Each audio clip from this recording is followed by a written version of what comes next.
right, so now it's time to talk about the different types of second messenger systems. When you look at this picture on both sides, side A and side B, you see neurotransmitters that have been released. They are shown here as a green ball. In the red, with the red balls, you're seeing those represent ions. On the left side, you're seeing a neurotransmitter binding to a ligand-gated channel. And you'll notice that the ligand-gated channel is both the receptor and the channel itself.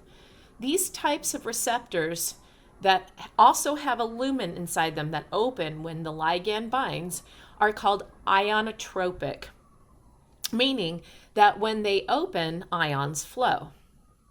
On the right side, the B side, you're seeing the neurotransmitter binding to a receptor and then causing a cascade of events that then leads to a different protein that opens and allows the ions to flow. And side B, you're seeing that this is a metabotropic system or metabotropic receptor. And you're seeing on side B that the receptor and the channel are two different proteins, and to link them together, we need second messengers. Let's go through our second messenger cascade now. So first, what are the ionotropic receptors that we want you to know? There are many, very numerous numbers of, that was redundant, of ionotropic receptors. The one that we want you to know is nicotinic acetylcholine receptor. When it binds to the neurotransmitter, as shown here at the bottom right picture, the channel opens and then ions are able to flow. Nicotinic acetylcholine receptors are the most abundant on skeletal muscle cells, which is shown here in the top right picture. What about metabotropic receptors, the ones that require second messenger systems? There are many metabotropic receptors that have been identified. Again, the receptor and the channel are two different proteins. What are the ones that we want you to know? We want you to know the metabotropic receptors that are utilized by the autonomic nervous system. Muscarinic acetylcholine receptors are metabotropic. They are called muscarinic acetylcholine receptors because acetylcholine is the normal neurotransmitter that's supposed to bind, but this toxin from a mushroom, the Amanita muscaria, the muscarine, can actually bind to the receptor and trigger the receptor to cause changes in the cell. The antidote is to give atropine. Atropine is a drug that blocks muscarinic acetylcholine receptors.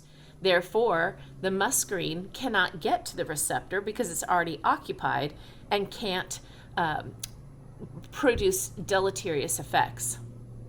What are the second messengers used? What is that cascade? Well, I'll get to that in just a minute, but you're seeing here on the screen it's IP3 and DAG.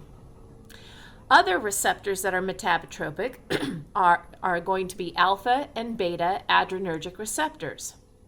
Now, these alpha and beta receptors use different second messengers, and that's true, but for testing purposes, we will agree that all of your alpha and beta receptors use cyclic AMP. Again, that's not true, but we're going to use the beta receptor, especially beta 1, as our prototypic adrenergic receptor. So we're going to say that all adrenergic receptors use cyclic AMP. Again, that's just for testing purposes. What do these second messenger pathways look like? What's actually occurring here? Well, you're seeing in yellow a signaling molecule, cell surface receptor, G protein, effector protein, second messenger, late effectors, target protein. I want you to write on the left side of the yellow boxes, up at the top where there's a line. On the left side, I want you to put sympathetic, and on the right side, I want you to put parasympathetic. And we're going to go through both divisions, and we will identify what the signaling molecule is, what is the cell surface receptor, and what is the G protein, effector protein, etc. Now, I'm gonna start this now on this slide, but then on the next few slides, I will go through them one by one again. For the sympathetic division, the signaling molecule will be epinephrine. The cell surface receptor will be an adrenergic receptor, alpha 1, beta 2, beta 3. You'll learn more about those in class. G protein is just called that, G protein. Effector protein. The effector protein is the protein that will actually make the second messenger. It is the second messenger maker.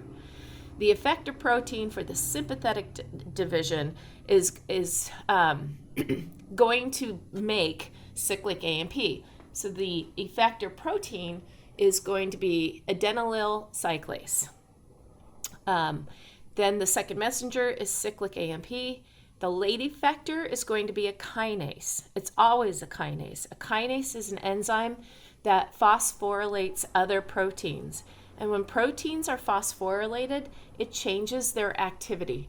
They can either become more active or less active, but regardless, the activity status has been changed. And then the target protein that's very ambiguous. It could be any protein in the cell that's going to become phosphorylated. So then what about the parasympathetic side? That signaling molecule is going to be acetylcholine. The cell surface receptor will be muscarinic acetylcholine receptor. Then there's a G protein, which is just called a G protein. And then the effector protein is the protein, again, that's going to make the second messenger. And we're going to see that this effector protein is a lipase. It's going to cut a phospholipid, and this is called phospholipase C. The second messenger will be IP3, which stands for inositol triphosphate, DAG, and you should also add to that red box calcium. All three of those are the second messengers. DAG stands for diacylglycerol. The late effector is always a kinase, as you heard me say, and in this case it will be protein kinase C. The target proteins are any proteins that PKC, protein kinase C, will phosphorylate. So let's look at the sympathetic cyclic AMP, the sympathetic second messenger system. We need a signaling molecule, that is norepinephrine or epinephrine, and it binds to a receptor, and a metabotropic receptor where the receptor does not have a channel, and you're seeing that here in the top left of my picture.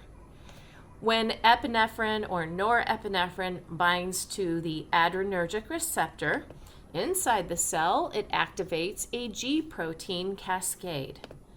The G protein consists of 3 subunits, an alpha, a beta, and a gamma subunit.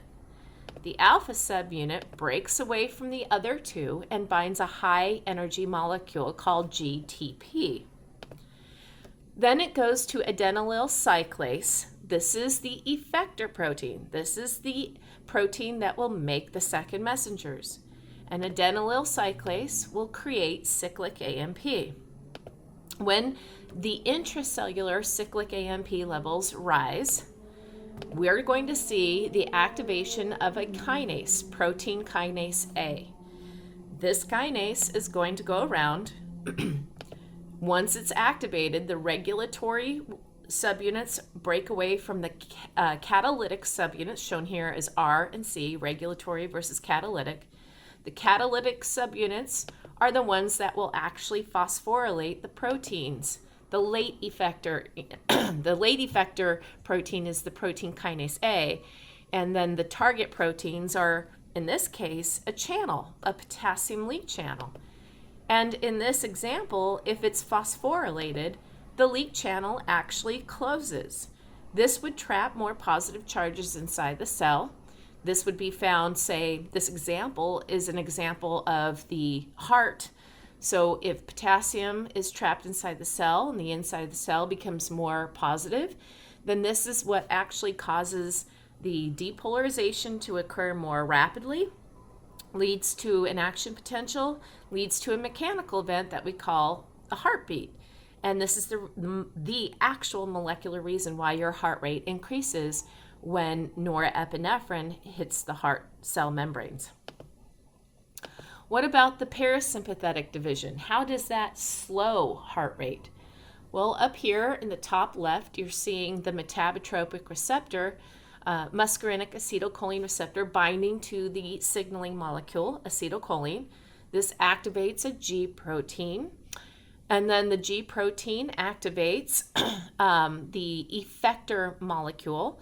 This is phospholipase C, PLC, shown here in an oval in the top left of the picture. It's going to cut a phospholipid, and this phospholipid, shown here as PIP2, is cut in two. The part that stays in the membrane, shown here as the red dot, is diacylglycerol. The other part will float down into the cytoplasm. That's inositol triphosphate, and it's going to bind to receptors, shown here on the green endoplasmic reticulum, and release calcium.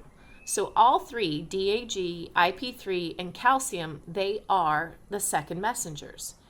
And over here on the right, you're seeing that these second messengers activate late effector proteins that are kinases. Now, out of all these kinases that are activated, which one do we want you to know? Protein kinase C, PKC, shown up here in the top right of the picture. And when the kinases are activated, proteins are phosphorylated, and in this example, I'm showing you a chloride channel that allows chloride to enter the cell. That would definitely create the inside of the cell becoming more negative, and this would lead to hyperpolarization, less likely to spike in action potential, and this explains why your heart rate slows down when the parasympathetic division has more control. So what can we say about these second messengers, these kinases?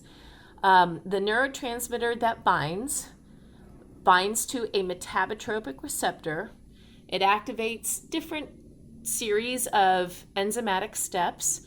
All of these steps are facilitated by second messengers. When the second messengers are activated, it leads to the activation of kinases, and kinases phosphorylate proteins. And when proteins are phosphorylated, their activity levels change.